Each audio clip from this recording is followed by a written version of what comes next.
নমস্কাৰ বন্ধু বান্ধৱীসকল অসমৰ লগতে ভাৰতবৰ্ষৰ বিভিন্ন প্ৰান্তৰ পৰা খবৰসমূহ চাই থকাৰ বাবে ধন্যবাদ। আপুনি যদি আমাৰ ৰেডিঅ' চেনেলত নতুন হয় চেনেলটো সাবস্ক্ৰাইব কৰি ভিডিঅ'টোত এটা লাইক কৰি দিব। অতি আমাৰ গুৰুত্বপূৰ্ণ প্ৰথমটো খবৰ লগতে এটা ডাঙৰ খবৰ। লাখ লাখ ৰেচন কাৰ্ডৰ হিতাধিকাৰীৰ বাবে ডাঙৰ খবৰ। এতিয়াও কৰা নাই নেকি আপুনি ইকেৱাইচিৰ পৰীক্ষণ?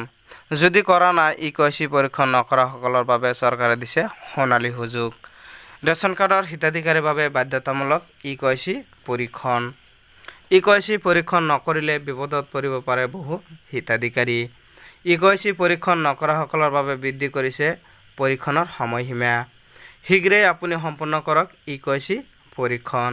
খাদ্য ৰাজহুৱা বিতৰণ আৰু গ্ৰাহকৰ পৰিক্ৰমা বিভাগৰ বিশেষ জাননী জাৰি কৰিছে। বিশেষকৈ জাননী কৰিছে ইকেৱাইচি পৰীক্ষণ। 7 জুলাই পৰ্যন্ত আপুনি কৰিব পাৰিব ইকেৱাইচি পৰীক্ষণ। বহু লোকে এতিয়াও ইকেৱাইচি পৰীক্ষণ নকৰাৰ বাবে বৃদ্ধি কৰিছে অন্তিম সময়সীমা। 28 জুনৰ পৰা 7 জুলাইলৈকে বৃদ্ধি কৰিছে ইকেৱাইচিৰ পৰীক্ষণৰ সময়সীমা। লগতে ইকেৱাইচিৰ বাবে প্ৰশাসনে গ্ৰহণ কৰিছে এই বিশেষ পৰীক্ষণৰ কাৰ্যসূচী।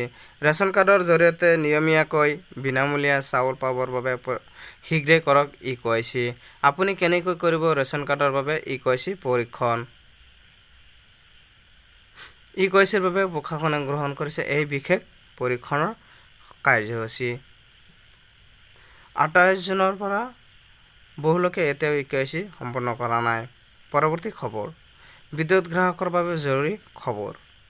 2 জুলাইত 14 ঘণ্টা ধৰি নাথাকিব বিদ্যুৎ সেৱা। নিশা 8 বজালৈ বিদ্যুৎ সেৱাক লৈ শ্বাটডাউন ঘোষণা কৰিছে।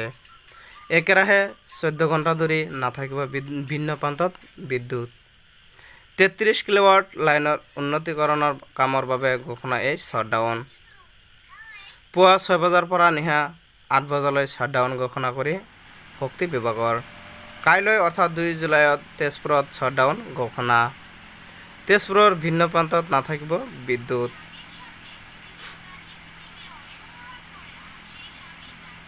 তেজপুৰৰ কোন কোন অঞ্চলত ব্যাহত হ'ব বিদ্যুৎ সেৱা? হাৰিগাঁও, মিছন চাৰিআলি, দোলাবাৰীত নাথাকিব বিদ্যুৎ। বিদ্যুৎ গ্ৰাহকৰ বাবে জৰুৰী খবৰ। কিয়নো পৰৱৰ্তী খবৰ। আজিৰ পৰা দেশত 3খনকৈ নতুন কঠোৰ ফৌজদাৰী আইন।